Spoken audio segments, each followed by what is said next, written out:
अस्सलाम वालेकुम नाज़रीन, हाईटेक न्यूज के खबरनामे में आपका खैर मकदम है। मैं हूं नेहा खान। नजर डालते हैं आज की अहम खबरों पर।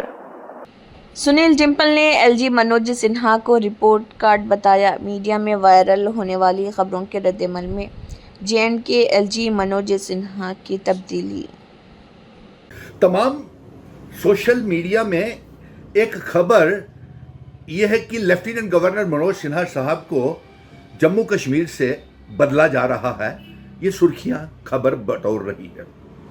और 5 अगस्त 2019 के बाद जब रियासत को तोड़ करके यूनियन टेरिटरी बनाया, हमारा एब्रोगेशन ऑफ आर्टिकल 370 किया, तो उसके बाद भारतीय जनता पार्टी ने अपने उत्तर प्रदेश के हारे हुए सांसद को जम्मू कश्मीर का लेफ्टिनेंट गवर्नर नियुक्त कर दिया। अब उनका 5 अगस्त 2019 के बाद लगभग 6 साल होने वाले हैं। इस कार्यकाल में उन्होंने जम्मू कश्मीर के लिए क्या योगदान है, उसका रिपोर्ट कार्ड इस तरीके से है कुछ कि सबसे पहले तो आप ये फैसला कीजिए कि जम्मू कश्मीर के लेफ्टिनेंट गवर्नर माननीय मनोज सिन्हा साहब को बैठे रहना चाहिए लेफ्टिनेंट गवर्नर के पद के ऊपर, या उनको बदल देना चाहिए। क्योंकि उन्होंने आते ही सबसे पहले जब वो लेफ्टिनेंट गवर्नर बन के आए तो एक बहुत बड़ी लिस्टों के घोटाले हुए, जिसमें finance, accounts assistant, sub inspector और जेईस के लिस्टों के घोटाले हुए। फिर उन्होंने आते ही सारी जेकेएसएसबी की जितनी भी खाली सामियां थी उन्हें एबॉलिश कर दिया, ख़त्म कर दिया। और फिर उसके बाद उन्होंने जितने भी हमारे गवर्नमेंट मेडिकल कॉलेजेस में हेल्थ वर्कर से उन्हें नौकरी से निकाल दिया। फिर उसके बाद फायर एंड इमरजेंसी का घोटाला हुआ। फिर उसके बाद उन्होंने दुबई में जाकर के जम्मू कश्मीर की ज़मीनें, पूरे देश के साथ साथ दुबई तक उन्होंने जम्मू कश्मीर की ज़मीनें बिना रियासती बशिंदे के लोगों को बेच दी। यही नहीं, उन्होंने हमारे जम्मू कश्मीर का रोजगार कारोबार जो था वो ठप कर दिया और दरबार मूव भी उन्होंने बंद कर दिया। और उसके बाद उन्होंने बाहर के इन्वेस्टर्स को यहाँ पे लाने के लिए 200 से ज़्यादा लोगों को ज़मीनें, एग्रीकल्चर लैंड और बड़ी अच्छी ज़मीनें उनको दे दी। चलिए, उसके बाद हम दूसरी तरफ आते हैं कि जम करके राजनीति भारतीय जनता पार्टी ने लेफ्टिनेंट गवर्नर मनोज सिन्हा साहब के नाम के ऊपर की।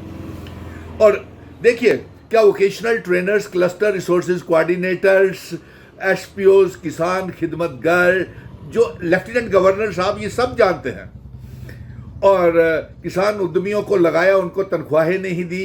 नेशनल यूथ कॉर्प्स के बच्चों को रहबरे खेल, जंगलात, सेहत, सीजनल टीचर्स, नरेगा के बच्चे, लैंड डोनर्स और गवर्नमेंट मेडिकल कॉलेजेस के पैरामेडिकल स्टाफ्स, SRO 43 के बच्चों को किसी को भी पक्का नहीं किया। और सबसे बड़ी बात, इन्होंने मिठाइयाँ भी बांटी। नई बस्ती के दुकानदारों को भी उनकी कहा कि आपको दुकानें देंगे, वो बेचारे अभी तक सड़कों के ऊपर बैठे हुए। और PHE, PDD, PWD के डेली वेजर्स तो कई सालों से बार बार माननीय मनोज सिन्हा साहब ने उन्हें आश्वासन दिया कि पार्लियामेंट के चुनावों के बाद आपको पक्का कर दिया जाएगा, DDC के चुनावों के बाद, पंचायतों के चुनावों के बाद, असेंबली के चुनावों के बाद आपको पक्का कर दिया जाएगा। क्या हाल है उनका? ये उनका रिपोर्ट कार्ड माननीय मनोज सिन्हा साहब का आपको गिनवा रहा हूं। अब आप फैसला कीजिए कि उनको इस पद के ऊपर बने रहना चाहिए या जम्मू कश्मीर के लेफ्टिनेंट गवर्नर को बदला जाना चाहिए। और इसी के साथ साथ लेफ्टिनेंट गवर्नर माननीय मनोज सिन्हा साहब ने एक बहुत बड़े बड़े कार्य किए। एक तो दरबार मूव बंद कर दिया, लिक्वर पॉलिसी लाई और बाहर के शराब के ठेके, हमारे माइनिंग के ठेके, लिक्वर माफिया को बाहर के लोगों को दे दिया। और यहाँ तक कि स्मार्ट मीटर हमें हमारे तोहफे के तौर के ऊपर दिए माननीय मनोज सिन्हा साहब ने। जिन मीटरों का इतना किराया आ रहा है और सारी प्राइवेटाइजेशन बिजली की कर दी। एक भी डेली वेजर को उन्होंने, माननीय मनोज सिन्हा साहब ने। ये रिपोर्ट कार्ड आपको इसलिए बताना ज़रूरी है क्योंकि ये सुर्खियां आज बन रही हैं कि मनोज सिन्हा साहब को बदला जा रहा है। अब अभी मालूम नहीं कि वो बदला जाएगा या नहीं, लेकिन ये अवाम फैसला करेगी जिसके ऊपर वो हुक्मरानी कर रहे हैं लेफ्टिनेंट गवर्नर मनोज सिन्हा साहब। अब दूसरी ओर आते हैं।